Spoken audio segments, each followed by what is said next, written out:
संत के रूप में बनने का मौका मिला।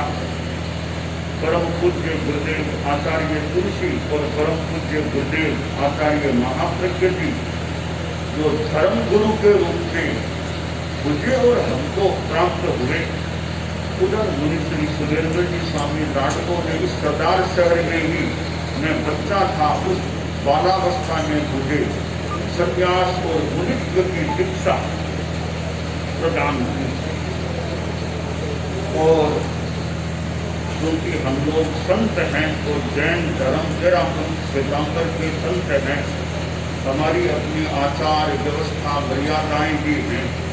और पद यात्रा हमारा एक सामान्य सा क्रम है, विशेष स्थितियों में तो और भी उपयोग किया जाता है। सामान्यतया पद यात्रा का क्रम है। और पद यात्रा से जहाँ जन संपर्क होता है, जितना हो सकता है, यानी वाहनों की यात्रा भी लाभदायी तो हो सकती है, पद यात्रा से रास्ते में भी कितनों से संपर्क हो जाता है, गांवों के लोगों से कितना संपर्क होता है, उनसे कुछ बात करने का, कुछ विचार का आदान प्रदान करने का, कुछ उनको बताने का अवसर भी प्राप्त हो जाता है। तो यह पद यात्रा का क्रम है। हमने भी पद यात्रा की कुछ लंबी करने का प्रयास किया और पद यात्रा करते करते सरदार शहर में आना हुआ। सरदार शहर में जन्म लेने का भी मौका मिला और भी दीक्षा आदि भी हुए। तो यह जन्मभूमि का एक व्यावहारिक जगत में महत्व होता है। बाकी तो संत की तो सारी भूमि संत की ही होती है, यानी संत की न अपनी कोई भूमि या सारी भूमि संत की होती है। किसी राजा के मन में आया कि मैं किसी को गुरु बनाऊं, किसी सन्यासी को गुरु बनाऊं, तो कोई बड़ा सन्यासी हो उसको गुरु बनाऊं। तो सूचना विज्ञापन सब किया गया कि धर्मगुरु सब आओ, जितने आ सको, राजा जी अपना किसी एक को अपना धर्मगुरु बनाए। तो 20-25 बड़े बड़े सन्यासी इकट्ठा हुए। अच्छा प्रोग्राम भी हुआ, राजा भी आया। राजा ने कहा कि मैं आज एक किसी सन्यासी को अपना धर्मगुरु बनाना चाहता हूँ, तो मैं थोड़ा थोड़ा इंटरव्यू दूंगा, आपकी स्थिति क्या है। तो पंक्ति में सन्यासी बैठे थे। पहले सन्यासी से पूछा, जी महाराज जी आपके बताइए संपत्ति कितनी, आश्रम कितना बड़ा। सन्यासी बोला था मेरे को 2-3 आश्रम बड़े बड़े हैं, संपत्ति भी काफी है, काफी बड़े पिक्चरों की। दूसरे से पूछा, सबने किसी का मेरे 5 आश्रम का 10 आश्रम बताते गए, बड़ी बड़ी संपत्तियां हमारे पास। अंतिम कोई सन्यासी का नंबर आया। राजा ने कहा महाराज जी बताइए आपकी क्या स्थिति है, परिचय संपत्ति क्या है, आश्रम कितना बड़े, कितने आश्रम है, भूमि आपके पास कितनी है। तो सन्यासी खड़ा हुआ, बोला राजन यूं तो मेरे पास कुछ भी संपत्ति नहीं है, बाकी इन्होंने कहा 5 आश्रम, किसने कहा 3-7 आश्रम, ये सारी दुनिया मेरी थी, सारी दुनिया में सारी दुनिया मेरी है। वसुधैव कुटुंबकम, सारी वसुधैव मेरा परिवार है, मैं सबको अपना मानता हूँ। वैसे मेरे पास कोई आश्रम नहीं है, आपकी जैसी इच्छा होगी। तो राजा बोला मैं किसी बाबा को अपना करते हूँ, इसकी सारी दुनिया किसकी संपत्ति है। तो हमारे यहाँ संस्कृत भाषा में एक बात आती है कि 3 लोग का मालिक कौन हो सकता है। मैं कई वर्षों पहले मेरी स्मृति ठीक हो तो आचार्य तुलसी सरदार शहर में बहुत बात बता रहे थे। तो ये समुदाय लोग साथ में चलते, गुरुदेव आगे चलते, पीछे श्रावक लोग बोला करते, दिलों की नाथ ने घड़ी सपना, ऐसा वो पुराने जमाने में लोग बोला करते। तो प्रश्न भी आचार्य तुलसी के पास 2 कठिन साधु वो दिलों की नाथ कैसे हुई। एक संस्कृत भाषा में श्लोक आता है, अकिंचनो है मिथ्यास्व त्रैलोक्याधिपतिर भले है योगिगत में विदम प्राहुः रहस्यम परमात्मने। इन तीन लोग का स्वामी कौन हो सकता है जिसने परिग्रह का त्याग कर दिया, विद्या पैसा सब त्याग कर दिया। वो आदमी तीन लोग का मदाही है।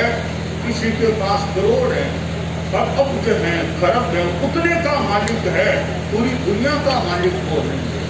तो जिस साधु ने सब कुछ छोड़ दिया, त्याग दिया, सबको अपना मानव मान लिया, सब प्राणियों को अपने समान मान लिया, वो तीन लोग का मालिक। तो हालांकि मैं ये कह करके ये नहीं बताना चाहता कि मैं तीन लोग का मालिक, ये भी बताऊंगा। मेरा कहने का मतलब है कि जिसने त्याग तो त्याग करता है, त्याग की बड़ी बात है, त्याग की महिमा है। तो बैठे थे, माता को बैठा था, अपनी बात में कह दिया सबको, मेरे से बड़े त्यागी तो आप, मेरे से बड़े त्यागी तो आप लोग हैं। तो बोले बाबा जी त्यागी तो आप हैं, संसार व्यवहार छोड़ दिया, हम तो निष्ठ, हम कैसे त्यागी हुए, हम बड़े त्यागी हुए कैसे? बाबा ने कहा देखो भाई, सापेक्ष बात है कि मैंने तो परम सुखों, परमात्मा पद को पाने के लिए तुच्छ संसार के सुखों को त्यागा है, परम पद को पाने के लिए अपरम तुच्छ को त्यागा है। पर आप लोगों ने तुच्छ के लिए परम को ही त्याग किया, परम को ही, बड़े त्यागी आप हो गए। तो खैर सापेक्ष बातें हैं। तो मूल संत बनना ये बड़ी बात है, त्यागी बन जाना बड़ी बात है। तो मैं सरदार शहर से संस्कार पक्षी है, बाकी साधु तो वैसे किसी का सबका ही है। तो आपके संसार की भाषा में देखें तो मैं सरदार शहर से जुड़ा हुआ हूँ, सरदार शहर में जन्मा हुआ हूँ, यहाँ कला पिता हुआ हूँ। तो यहाँ आना हुआ है लंबे अरसे के बाद। तो आज सरदार शहर की जनता ने, आप लोगों ने मेरा एक तरह से स्वागत करने, सम्मान, अभिनंदन किया है। ये एक आपका मेरे प्रति मानो प्रेम है, स्नेह है, मायर भूमि का मानो वो जो संसार की भाषा में माइकों का स्नेह है, प्रेम है, या समान अवस्था वालों का प्रेम, कुछ भी भाषा में मान लें। तो आप लोगों ने जो सम्मान अभिनंदन किया, तो यह चांदी की जो बात है, यह नगर की ओर से चांदी देना बहुत बड़ा सम्मान होता है, बहुत बड़ा सम्मान। चांदी तो चांदी है, तो यह चांदी ठीक है, ये बहुत ऊंचा सम्मान है किसी को चांदी सौंप देना। की चांदी सौंप दे कितना बड़ी बात है, नगर की चांदी सौंपना कितना बड़ा एक स्वागत का उपक्रम, सम्मान का उपक्रम है। मैं इसके उत्तर में कहना चाहूँगा कि सद्भावना, नैतिकता, नशा मुक्ति, ये तीन चीजें ऐसी हैं, ये सरदार शहर के व्यापक रूप में रहे तो सरदार शहर में शांति रह सके, धार्मिकता रह सके, चित्त समाधि रह सके।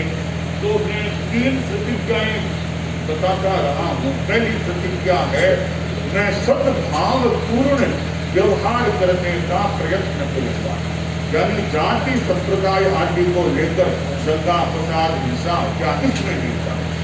दूसरी बात है नैतिकता, बाजार का स्थान दुकानें जो भी कार्य लेन देन आदमी करे उसमें जहां तक हो सके ईमानदारी हो। तीसरी बात है नशा मुक्ति, शराब, सिगरेट, बीड़ी, खैनी, गुटखा आदि नशीले पदार्थों के सेवन से बचना। तो ये प्रतिज्ञाएं हैं। मैं सद्भावपूर्ण व्यवहार करने का प्रयत्न करूंगा, मैं यथासंभव ईमानदारी का पालन करूंगा, मैं शराब पीने का त्याग रखूंगा। अगर आपके अनुकूल हो तो आपकी प्रतिज्ञाएं दें।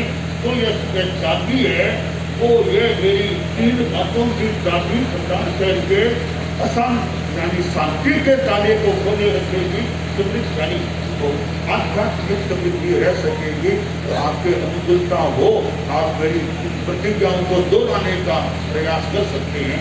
बोलिए, मैं सद्भावपूर्ण व्यवहार करने का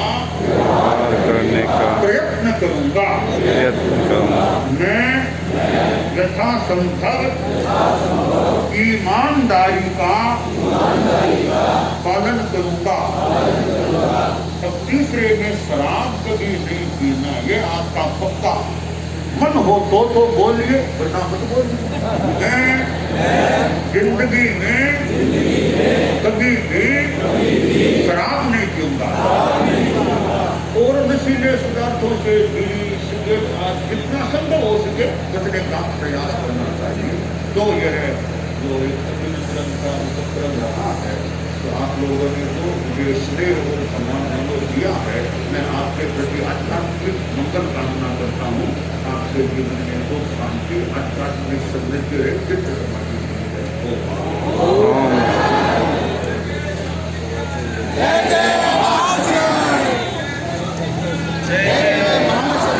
जैन सिद्धापर तेरा पत्नी सभा के अध्यक्ष श्रीमान चिंतालिया से मेरा निवेदन कि वो आज के इस कार्यक्रम के लिए धन्यवाद ज्ञापित करें और उसके बाद मंगल पाठ होता है।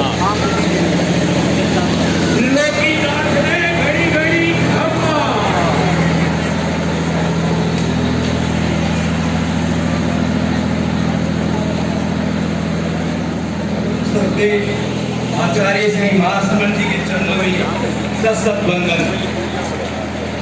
शहर के बाजार में प्रसिद्ध घंटाघर एशिया का परिसर में ऐतिहासिक नागरिक अभिनंदन समारोह में उपस्थित आचार्य श्री महासमन जी व्यवस्था समिति के अध्यक्ष श्री बाबूलाल जी बोत्रा, नगर पालिका अध्यक्ष श्री राजगिरी चौधरी, श्री मोहित चंद जी मालू जी के यशस्वी पुत्र श्री विकास जी मालू, राज्य मंत्री श्री अनिल जी शर्मा, पूर्व विधायक श्री अशोक जी पिंचाल, नगर पालिका उपाध्यक्ष श्री अब्दुल रशीद साहिब।